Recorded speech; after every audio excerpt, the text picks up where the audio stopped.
Aleluia. Aleluia. Em Mateus, no capítulo 19, o Evangelho de Mateus.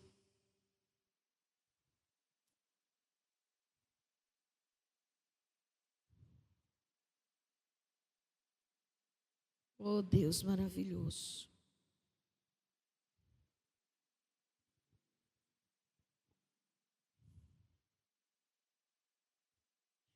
O que Jesus está falando para você? O que Ele está falando para a sua vida?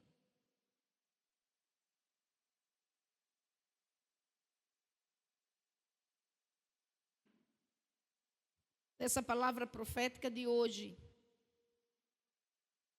o Espírito do Senhor está nos falando para confiar nele, sem dúvida. Porque há muitos corações ainda atribulados. E Ele está falando quem Ele é grande, como Ele é, para nos acalmar. Amém? Aleluia. Aleluia. Depois dessa palavra do Espírito Santo, eu estou sem jeito de pregar. Parece tão insignificante o que a gente tem para dizer. Ele já disse tudo.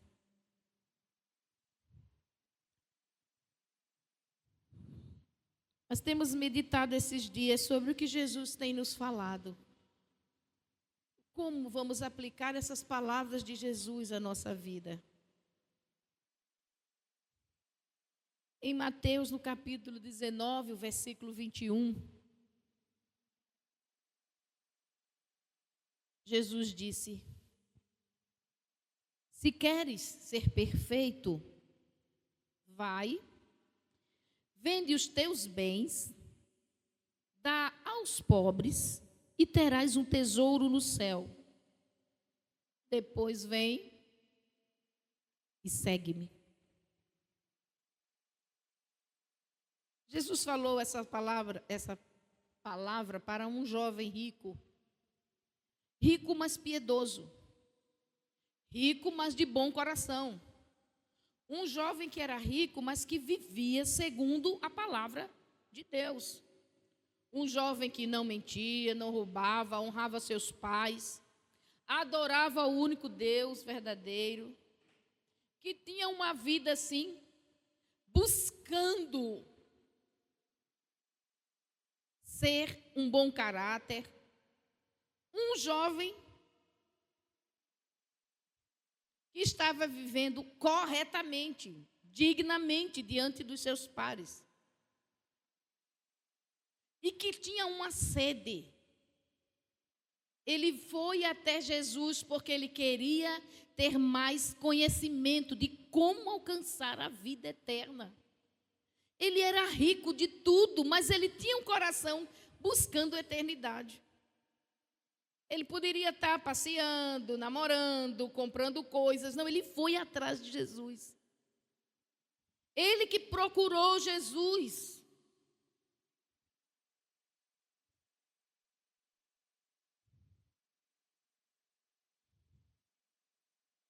E ele vivia segundo a lei, que não era fácil viver segundo a lei.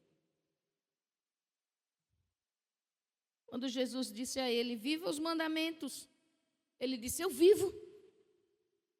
E Jesus não retrucou.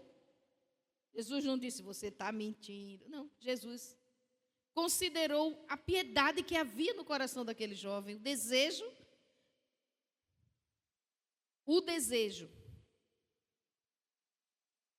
Mas Jesus viu outra coisa. Um outro trono no coração dele. Quando Jesus falou para aquele jovem: vende tudo o que tens, distribui para os pobres e segue-me.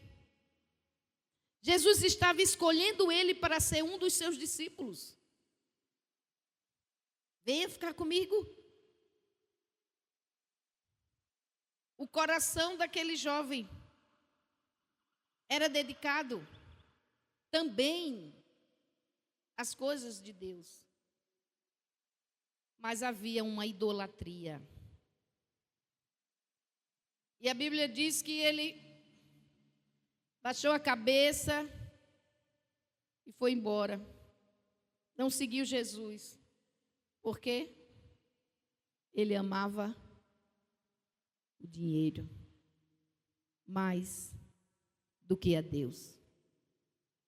Mesmo obedecendo aos mandamentos. Mesmo sendo um judeu,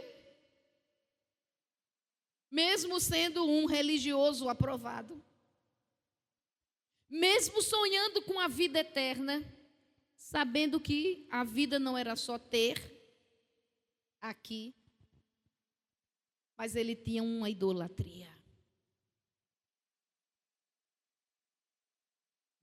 Jesus não disse isso a outras pessoas, embora ele tenha passado por outros ricos e convivido com pessoas ricas, e ricos serviram a ele no seu ministério com seus bens, e ele nunca mandou nenhum deles vender tudo que tinha.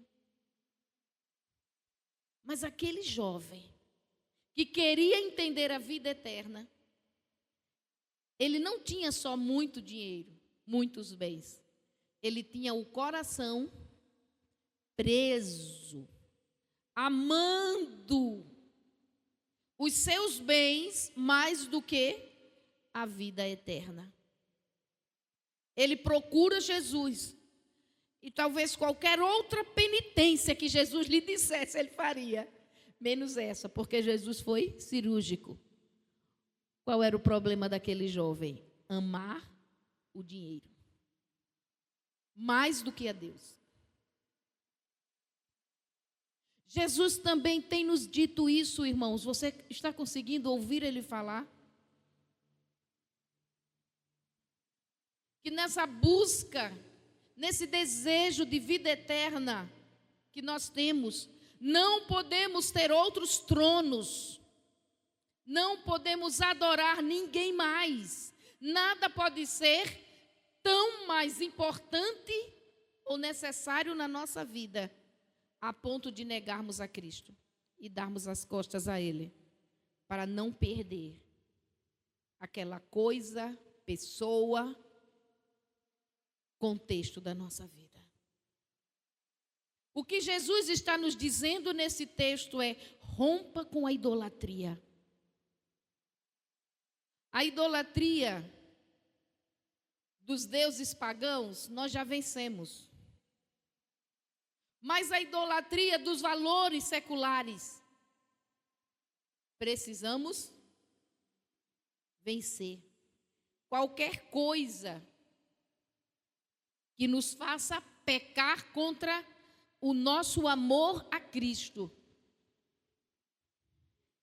que nos faça negar a Cristo, pode ser um ídolo assentado dentro do nosso coração. Então, aquele jovem ficou triste. Ele não podia ter Jesus e as riquezas, então ele preferiu as riquezas. O que pode estar na nossa vida que não dá certo, que não pode estar com Jesus e essa situação, coisa, pode ser até uma pessoa. O que pode empacar o reino de Deus na nossa vida pode se tornar, pode estar sendo um ídolo a quem nos rendemos. E Jesus vai nos dizer: quer a vida eterna? Tire isso da sua vida. O problema não era a riqueza do jovem, mas o coração dele na riqueza. Então ele disse: isso não. Se Jesus disser isso, não. E Jesus disse exatamente o que ele diria: isso não. Se há algum isso não,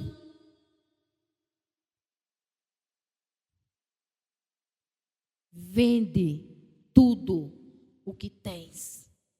Liberte-se de todo ídolo, de todo deusinho, de todo dominador da sua vida. Só Jesus pode reinar na igreja, irmãos. Qualquer coisa que lhe domine, seja o relógio, seja uma outra pessoa, sejam os filhos, sejam o marketing do mundo, qualquer coisa que lhe domine, a ponto de você deixar Cristo, baixar a cabeça e deixar Cristo para depois, precisa ser retirado da sua vida. Amém? Ele está nos dizendo, nenhum ídolo é aceitável. Mesmo Jesus podia ter dito àquele jovem, continue com esse coração piedoso e siga-me. E aquele jovem, com certeza, iria ofertar no ministério de Jesus, como as mulheres ricas, que diz os evangelistas Lucas, que ofertavam no ministério de Jesus. Aquele jovem poderia ter trazido conforto para os discípulos de Jesus. Com certeza. E não ficaria pobre, ele poderia ter ajudado. Mas era mais importante, irmãos, entenda, para Jesus, o coração limpo do que o serviço comprometido com a idolatria. Ele poderia servir a Jesus com seus bens, mas com um coração que amava mais o dinheiro do que a Cristo. Ele poderia dar dízimos grandes, muitas ofertas, comprar um jumentinho para Jesus em vez de usar um emprestado. Comprar um cenáculo para Jesus em vez de usar um emprestado. Quantas facilidades ele poderia ter ocasionado ao ministério de Jesus. Mas esse serviço comprometido com a idolatria no seu coração não era validado pelo Espírito do Senhor. Por isso o Espírito Santo mostrou a Jesus onde estavam os ídolos daquele coração. E Jesus foi bem em cima. Vende tudo o que tens. O que é que você quer? É o reino de Deus? Para você a receita é essa. Venda tudo o que tem e distribua para os necessitados. Qualquer pastor hoje diria, e traga para a minha igreja. Jesus disse, distribua. Não traga para mim, distribua. Livre-se. E me siga. Jesus está querendo nos dizer, não combina, não coopera com o meu reino qualquer idolatria. Então, escute o que o Espírito está lhe dizendo agora. Porque pode haver ídolos escondidos no seu coração. Mesmo você sendo um crente que quer viver no reino de Deus. E não se apercebeu. Coisas legais, mas nas quais o seu coração perdeu o temor a Deus. Perdeu a reverência a Deus e priorizou. Elas são perigosas. Porque elas levam a servir ao diabo quando a gente menos espera. Então Jesus disse, venda tudo que tens, rompa com a idolatria. Fique pobre, mas fique santo. Fique sozinho, mas fique santo. Fique menos esperto, mas fique santo. Fique desempregado, mas fique santo. Claro que Deus provisionaria tudo o que aquele jovem necessitasse, porque o seu coração era verdadeiro. E o meu? E o nosso?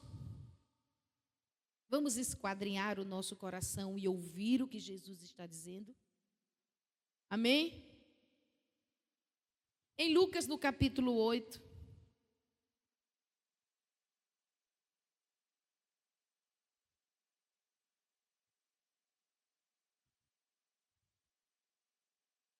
o versículo 39.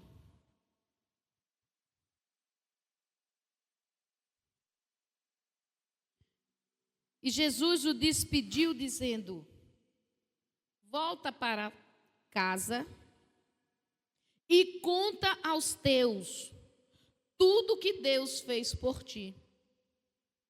Então ele foi anunciando por toda a cidade todas as coisas que Jesus lhe tinha feito. O que Jesus está dizendo aqui para o homem que dentre os personagens bíblicos era o terror. O homem que nem cadeias, nem grilhões conseguiam sustentá-lo. O homem que foi tão cheio de demônios que eles se intitulavam de legião. E Jesus o libertou. Sem que aquele homem fizesse um pedido sequer. Porque ele nem tinha consciência dele mesmo. Jesus foi até ele e o libertou. E quando ele estava em pleno juízo, o que foi que Jesus disse para ele? Ele queria ir com Jesus, seguir Jesus de perto, subir no barco e atravessar de volta e ir às cidades da Galileia, anunciando Jesus, aprender aos pés de Jesus.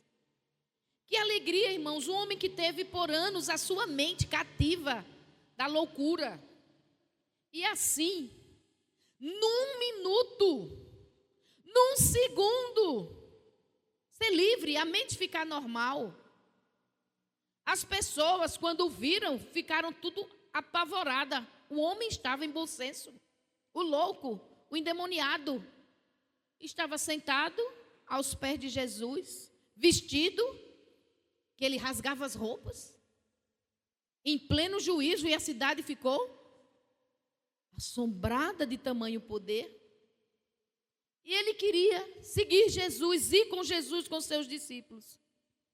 Ele quis, mas a palavra de Jesus para ele foi: volta para casa.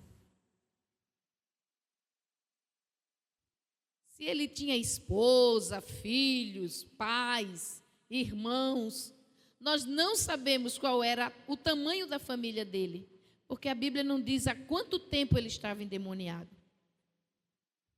Mas o fato é que Jesus viu e falou que ele precisava resolver os relacionamentos familiares.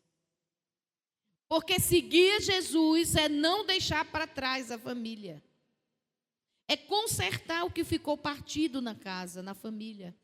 Ele queria se tornar um apóstolo, evangelista. Ele queria divulgar o evangelho. Ele queria viajar com Jesus pela Galileia. Mas Jesus disse a ele: não, tem muita coisa quebrada que você deixou lá para trás. Imagina quantas vezes ele feriu seus parentes quando ele estava louco por causa dos demônios. Quantas pessoas, parentes, vizinhos, amigos dele desistiram dele porque não aguentaram mais. Ele fez muito mal a muita gente. Quando Jesus o encontra, o texto bíblico diz que ele morava onde? Nos cemitérios. E cemitério é lugar de vivo? Porque não tinha canto para ele. A cidade queria distância dele. Agora que ele está bem, Jesus disse para ele: volta para casa. O seu desejo é justo, o seu desejo é correto. Claro que Jesus chamava os homens para segui-lo, mas esse especificamente ele disse: não me siga, volte para casa. Agora conte lá, mostre, você é uma mensagem viva. Aqueles que lhe chamaram de doido, aqueles que lhe chamaram que não tinha jeito, aqueles que disseram que você era um endemoniado para sempre, que você era mau, que você não prestava, que você era ruim, por isso que você fazia o que fazia. Volte para eles. Fale para eles o que Deus fez na sua vida. Reconstrua as pontes que você quebrou. Os relacionamentos que estavam totalmente destruídos.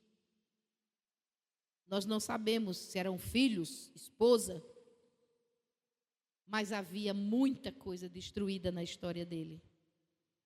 E Jesus, antes de aceitar o serviço dele, no seu reino, como um discípulo, disse: volta para casa.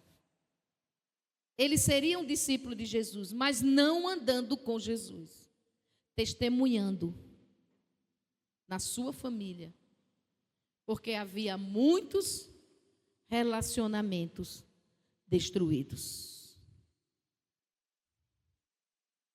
Jesus também está nos dizendo isso. Olha para casa. A casa não só é sua esposa e seus filhos ou seus pais, mas a sua família maior. Muitas vezes, quando nos casamos, deixamos de ter contato com os outros irmãos, com os tios. E o nosso testemunho, muitas vezes, para essa parte maior da família, não acontece. Eles ouvem falar, mas eles não veem. E Jesus não quer que a gente simplesmente siga servindo a Ele sem reatar esses relacionamentos, sem restaurar essa influência na família. Sim, os seus discípulos foram chamados e deixaram suas casas e seguiram Jesus, mas eles viviam em família. O gadareno tinha rompido com tudo. Então Jesus disse: primeiro resolve lá. Vai para a tua casa. Volta para casa.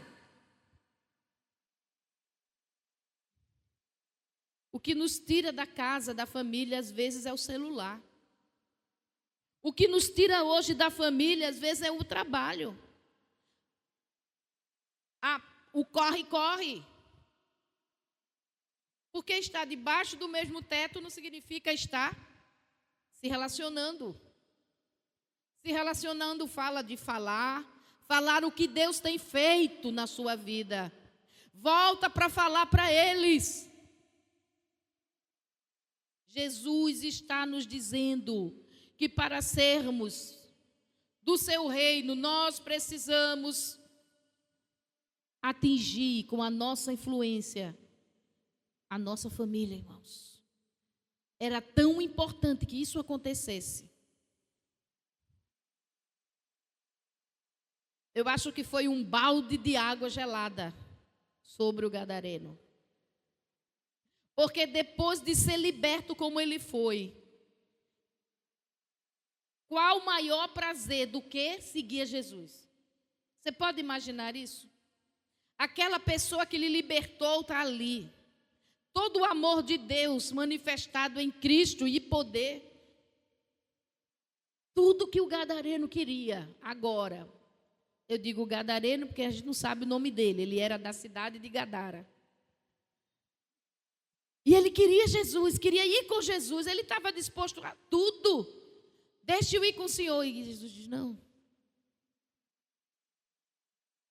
Era um desejo justo e verdadeiro. O jovem rico não quis. O gadareno queria ir. Mas Jesus viu que havia uma história que precisava ser restaurada. Que podia ser restaurada. E ali, a Bíblia diz que toda a cidade ouviu o testemunho daquele homem. Quantas vezes A nossa escolha a respeito de Cristo não é a de Cristo para nós. É preciso ouvir o que Ele está dizendo. Ah, mas eu quero fazer isso por amor a Cristo, porque eu amo a Cristo, pelo que Cristo fez por mim. Aí Cristo diz, não, volta para casa. Mas para casa, Jesus, eu queria lhe seguir. O jovem rico lhe deixou triste, eu quero lhe seguir. Jesus disse, não, volta para casa. Resolve lá, seja uma testemunha lá. Onde as pessoas não lhe entenderam, volte e brilhe com a sua luz lá.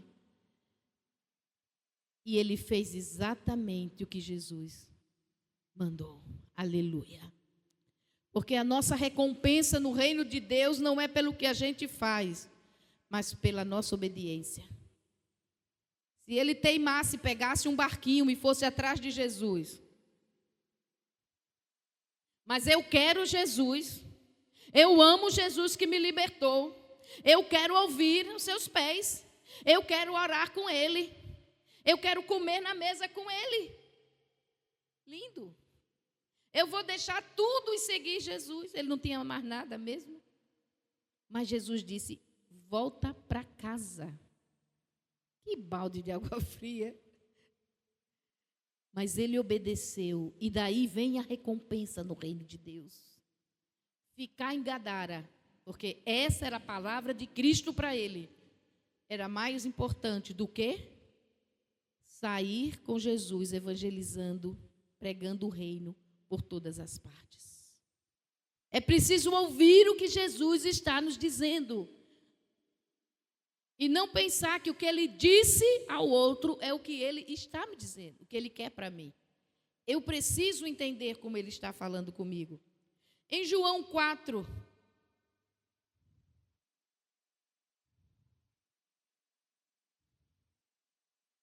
eu vou encontrar Jesus sendo bem grosseiro.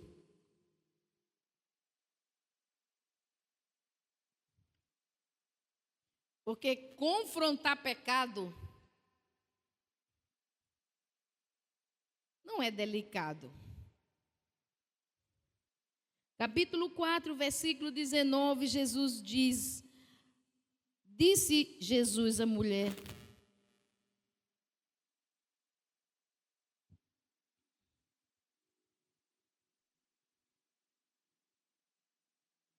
versículo 16, vai, chama teu marido e vem cá. Poderia ser uma palavra pior, né? Com tanta coisa para Jesus dizer àquela mulher, porque ela não tem marido. Ela não está casada. Ela está vivendo de forma errada. Jesus foi realmente chato. Pediu água, ofereceu água, ela falou sobre adoração. E quando ela está ali conversando com ele, ele diz, vai chamar teu marido. Você imagina o sangue descendo. E agora? Será que ele ainda vai me dar essa água viva? Será que ele ainda vai me ouvir? O sangue descendo. E ela teve que dizer, eu não tenho marido. Mas isso era só metade da história, né? Aí Jesus diz, não tem marido. Já teve 5. E está vivendo com um que não é o seu.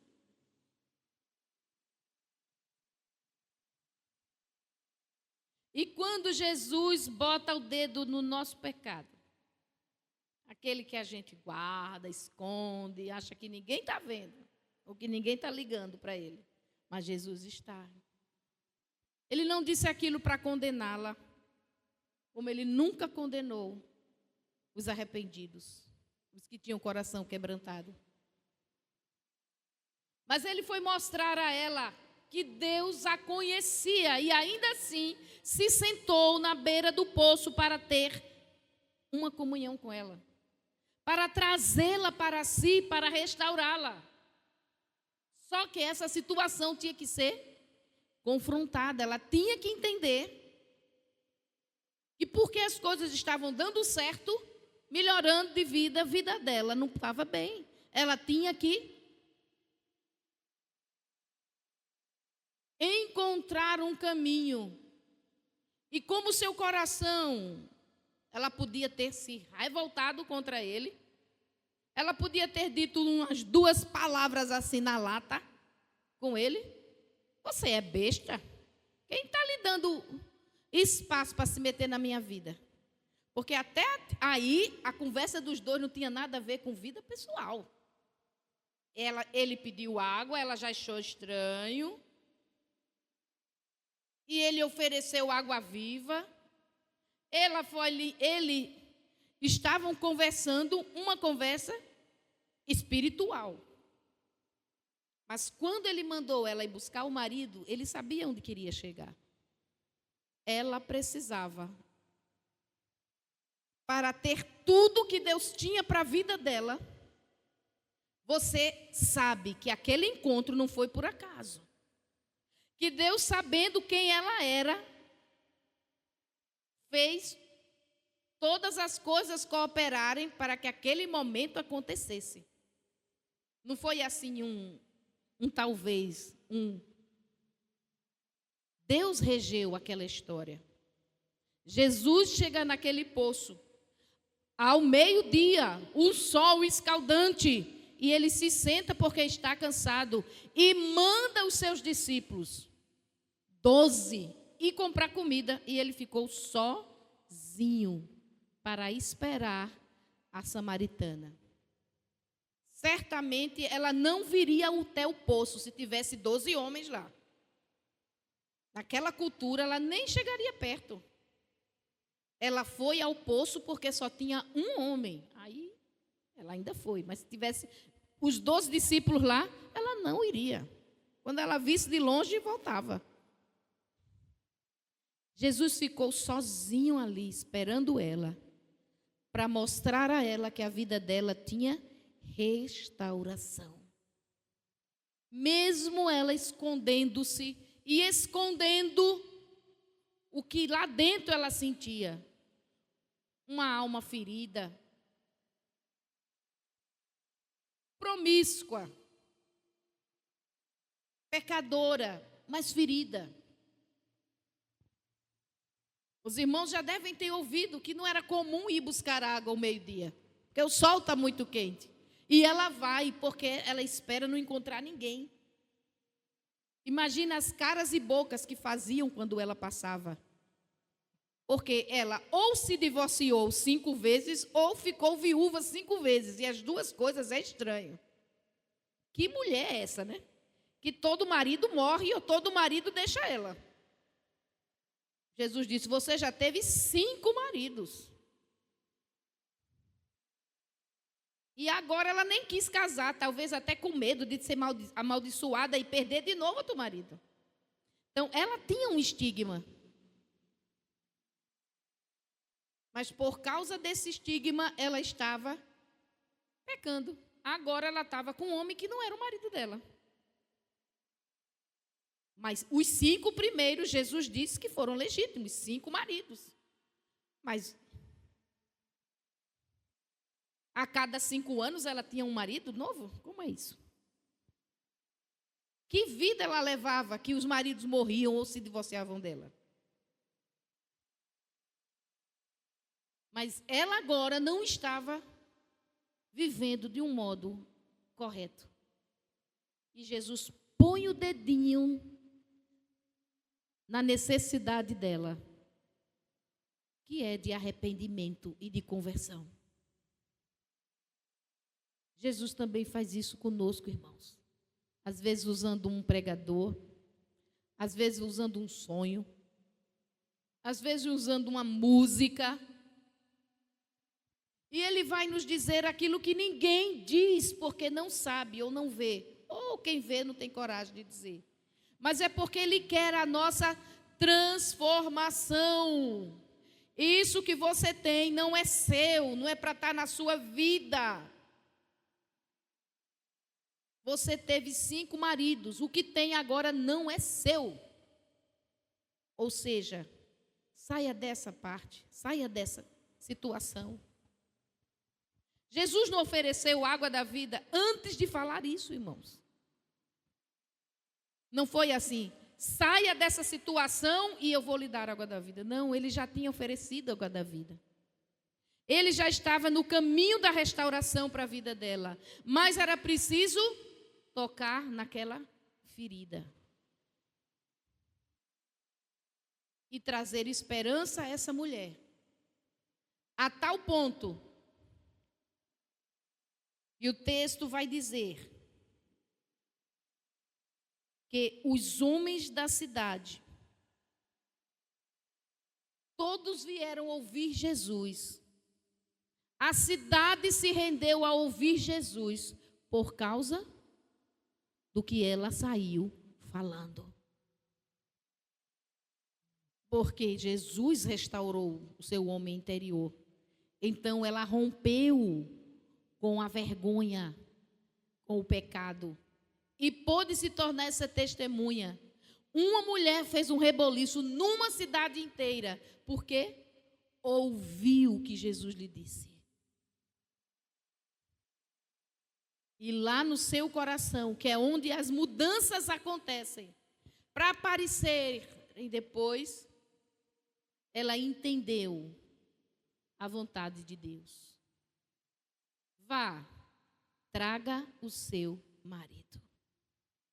Que palavra grosseira.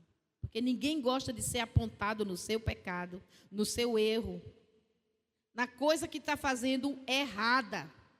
Ninguém gosta. E às vezes é uma posição difícil do corpo pastoral. Chegar para um irmão e dizer, você mentiu, você está errando. Você está fazendo isso de forma errada. Você não pode ser assim, você não está tratando bem a sua esposa. Ou você não está sendo a esposa que deve ser para o seu marido. Não é fácil. Mas Jesus vai ter que tratar a gente assim, irmãos. Seja através de um corpo pastoral, seja através de um amigo, seja através de um livro. Pode ser diretamente pela palavra, ele vai nos tocar. Para nos confrontar, para que a gente entenda que não somos tão bonzinhos, né? Que precisamos fazer mudanças reais na nossa maneira de viver. Amém? Abra ainda sua Bíblia em Mateus, no capítulo 4. O que Jesus está falando com você? No capítulo 4 de Mateus, o versículo 19.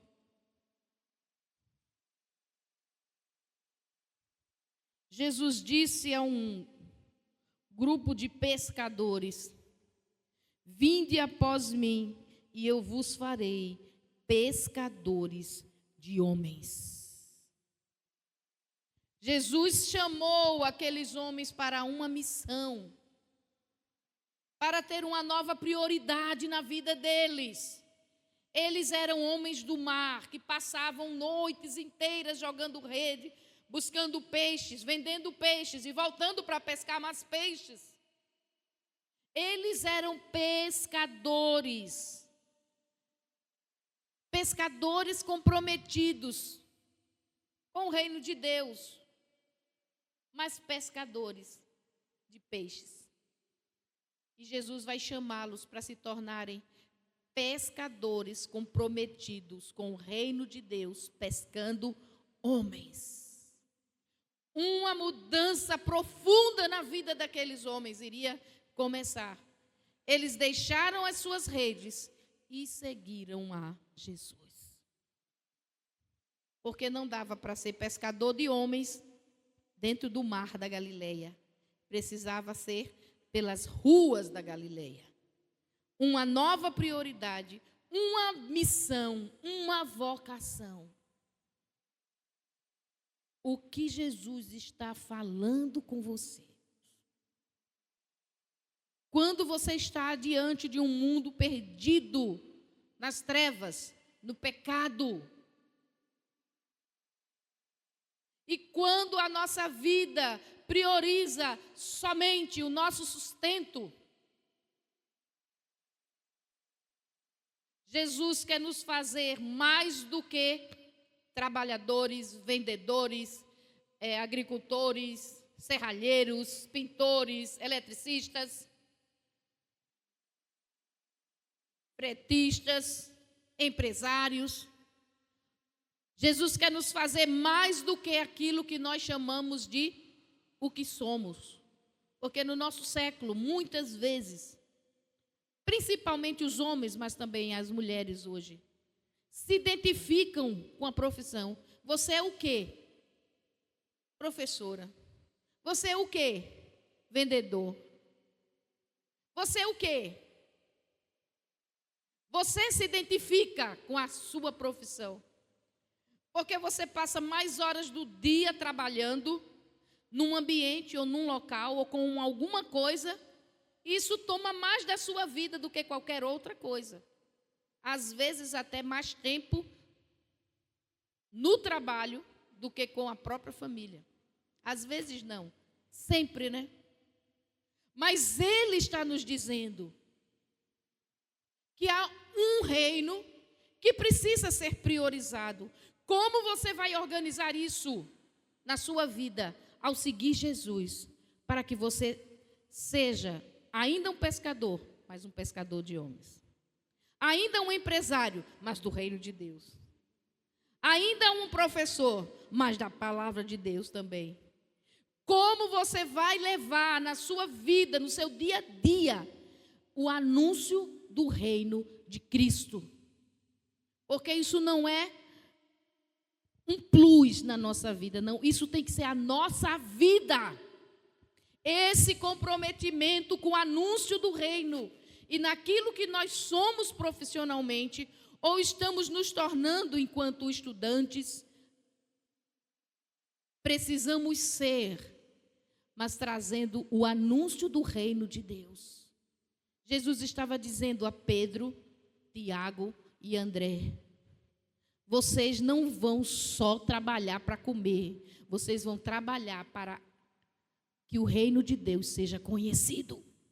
Vocês não vão só trabalhar e viver por um salário, para ter uma casa na terra, mas vocês vão trabalhar e viver para que o nome do reino do Cristo seja bendito na terra. A sua boca vai fazer o que você está fazendo, mas não pode ser só isso. Não é algo que você é só quando está na igreja ou quando está num culto especial. É algo para você ser na cozinha onde você trabalha, no carro onde você trabalha, na empresa onde você é chamado, na escola onde você estuda. Sejam meus, vamos dizer assim, Jesus estava dizendo a eles: venham trabalhar para mim, porque o reino de Deus pescava homens. Eles estavam acostumados a trabalhar pescando peixes. Aonde você trabalha, trabalhe para Jesus também. Amém? O que Jesus está nos falando? Jesus está nos falando para romper com as idolatrias, irmãos. Jesus está nos falando para acabar com o pecado, com o que nos desanima no reino de Deus. Jesus está nos falando para trabalhar para Ele, enquanto trabalhamos também para nós. Amém? Porque enquanto nós dormimos, fechamos os olhos e descansamos, Deus trabalha por nós. Aleluia! E o dia se torna mais vitorioso e mais próspero.